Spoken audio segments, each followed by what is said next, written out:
Hiya, Elise here from Miss McKenna's Life Leverage, and today I'll be taking you through my September setup. I really struggled to think of a theme for this month because I've spent quite a lot of the month organising, setting up my new office space. It was a bit of a nightmare. Anything that could have gone wrong did go wrong. So it was a bit of a palaver and it didn't leave a lot of time for anything else, to be honest. So when it came to actually making a spread, I was like, oh my God, it's nearly time and I have no idea what to do. So I asked my Facebook group for some suggestions, and I had loads of really good suggestions, some of which I'll probably keep in mind for the upcoming months. But one of the suggestions was, why not do an officey type theme, sort of, in celebration of finally getting in, and for me, overcoming all the obstacles of renting a new place. So yeah, I decided on that, and for some reason, I kept having visions of hedgehogs, and I thought, well, I'll add a little hedgehog. So it's sort of a office stationery hedgehoggy theme. I don't even know what to call it.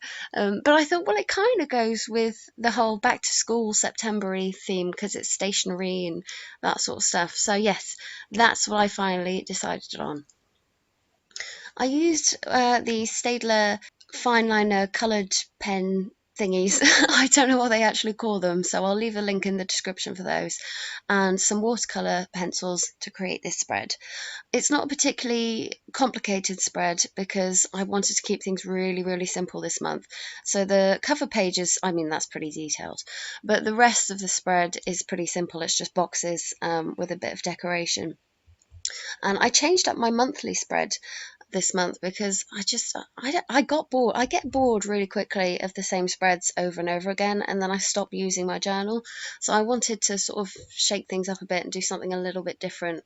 And I saw some really cool pictures on Pinterest. On the right hand side, these are sort of an adaptation of something that I've seen. So I haven't come up with this completely by myself, but I really liked it and I thought, oh, it's perfect for the theme I'm going for. So I've got loads and loads of space on the right hand side, you'll see in a minute, to put in notes and tasks and different things and sort of categorize things. And I'm hoping that will get me really organized this month, because I keep saying I'm going to get organized, I'm going to get things in order, but something always seems to come up, and it's either my health or family situations, or something always seems to be stopping me. And I'm starting to think that they're all excuses because I can't seem to get myself organized. I don't know if any of you are the same, but you've got all the best intentions to get yourself sorted and get things up to date and organized and get more productive and all that sort of thing. I have all the best intentions and it just doesn't seem to happen. It's not necessarily circumstances that are stopping me from getting everything done. I think it is more my mindset, my frame of mind, and where I'm thinking and that sort of thing, and the fact that I've never really been taught how to be organized. I think some people are naturally very good at organising themselves and staying motivated and being accountable. I'm not naturally one of those kind of people, and I'm starting to come to terms with that fact. But it does mean that it's up to me to change it. I have to do something about that. So the plan is to do a bit of research and learn from people that are very organised and know what they're doing, and the people that are naturally good at organising. There's so many of them out there with YouTube channels and tips, and people that have written books and things. I know they're out there, so I am going to find them. I'm going to learn from them rather than trying to blindly work it out myself. I'm going to learn from other people that are already good at it. And so watch this space, because hopefully I'll be coming up with lots of tips on getting your arse in gear and just being less lazy. There is definitely something I know I'm going to try and keep in mind to help me with this sort of thing, and that's making sure I'm keeping my eye on why I want to be organised and why I want to do each individual task. Because if I keep my focus on the bigger picture, when I'm having those days where I feel like, oh, I just can't be bothered, or I don't want to do it, or that typical, oh, I'll do it tomorrow, that sort of mind frame I think is very easy to fall into, especially if you've got a lot on your plate, or you're feeling stressed or particularly tired. If you're not remembering why you're doing it, it just seems like a huge waste of energy and just a lot of work for nothing, because you forget why you wanted to put all this work in the first place. So that's definitely going to be my first plan of action. I'm going to sit down at some point and sort of write out my vision of what I want for the future and the goals I'm trying to achieve. Then I'll be able to read them every evening or every morning, or whenever I'm feeling a bit disheartened or overwhelmed, and remember why I'm doing it so that it keeps me motivated. So for this month, the weekly spreads are really quite simple. Once I've finished, they look complicated because I sort of embellish all the boxes to look like different kinds of paper. But really, it's just extra dots and lines in different colours, so it is really simple to recreate. I've only given myself 6 boxes because I finally twigged that I don't need separate boxes for Saturday and Sunday, because I don't get a lot done on the weekend, and I don't plan to, because that's time to spend with my children and to relax.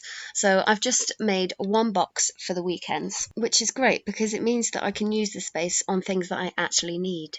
I've got boxes above each day so that I can write in a sort of word of the day, and underneath I've got space for breakfast, lunch, snack and dinner, because I'm still tracking what I'm eating. I've also got a space for notes and to-dos. I've got my mini calendar in the top right hand corner as usual, because I like to highlight the week that I'm in, because it helps me to keep track of where I am and how much time I have left to do certain things.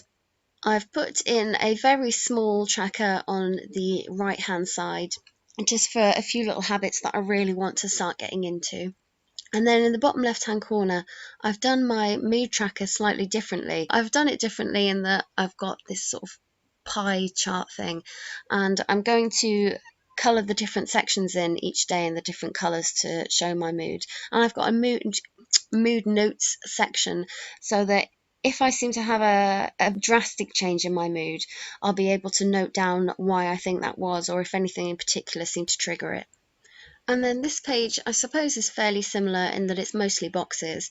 I've got all the same sort of things on here, tracking my mood, although I've done a very small box for that on the bottom of each daily spread, next to where I'm going to track my food. I've got that mini calendar again to show that I'm progressing through the month. And then I did add a couple of doodles onto this page, because this spread doesn't have a lot to it. I've just got my weeklies, my main habit tracking page, and then upcoming in a minute you'll see sort of my mind mapping weekly layout, and I'll explain how I use that once we get to it. But because there's not a lot to this spread, and I specifically made there not be a lot to this spread because I wanted to put my energy into things I've already got going on, so I didn't want to be having to fill out a lot of extra spreads. To be honest, I've already got a few spreads throughout my journal that I haven't finished from the last few months that I really would like to get round to doing. So I didn't want to add anything extra. I don't feel the need to, and I don't necessarily think that you have to make every month new and interesting, and it's just what works for you. And in the spirit of keeping bullet journaling fun and practical, I didn't want to add extra pressure on myself where I didn't need to by making extra spreads that I don't actually need to fill out. Having said all that, I did want this spread, because it's so simple, I did want it to have something a little bit extra, because I didn't want it to turn out sort of plain and boring, which is why I've added extra doodles and made the spread really colourful and really gone to town on the cover page, because I wanted this spread to still have something a little bit special about it. And I found this typewriter image again on Pinterest, which, like I've said before, is a great way to find inspiration when you're feeling a little bit stuck. I'm really going to fly through my habit and Fibro tracker, because I've done the same thing in quite a few of my past spreads, because I'm finding it's working really well for me. The only thing that I've changed is where I would usually add my sugar intake, I've changed it to my sleep, and I've switched things around just a little bit so that those 4 sections of sleep, ouch, tired and yuck all sit together. Other than that, it's pretty much exactly the same as I would usually do. If you do want to learn more about this spread, I will leave a link to one of my previous videos where I go into more detail about what's in this spread, why it's there, and how I use it.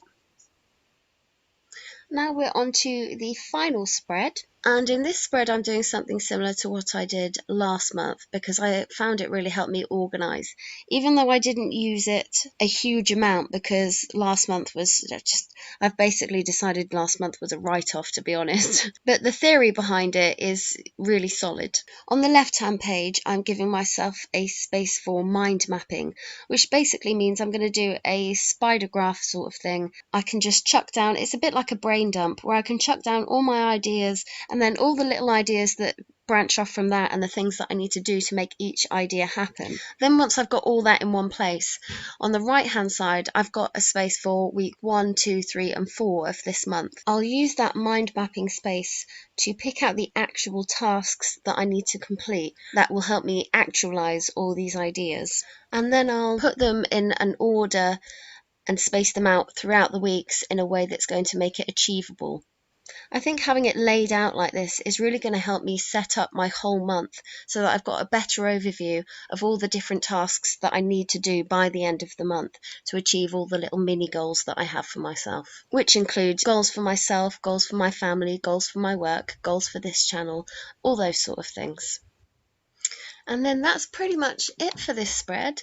The only thing I go back and do is, rather than doing the whole Dutch door thing, I've just snipped the corners of several of the pages so that I only have to sort of flip one page to get to the main monthly spread and my tracker page. It just means that it's easier for me to get to the pages that I actually want to use. So there's my September spread. I really hope you enjoyed it. If you want to know about any of the products I'm using, I will leave links in the description. I'll also leave links to my Instagram and Facebook page and links to any relevant videos. See you next time. Bye!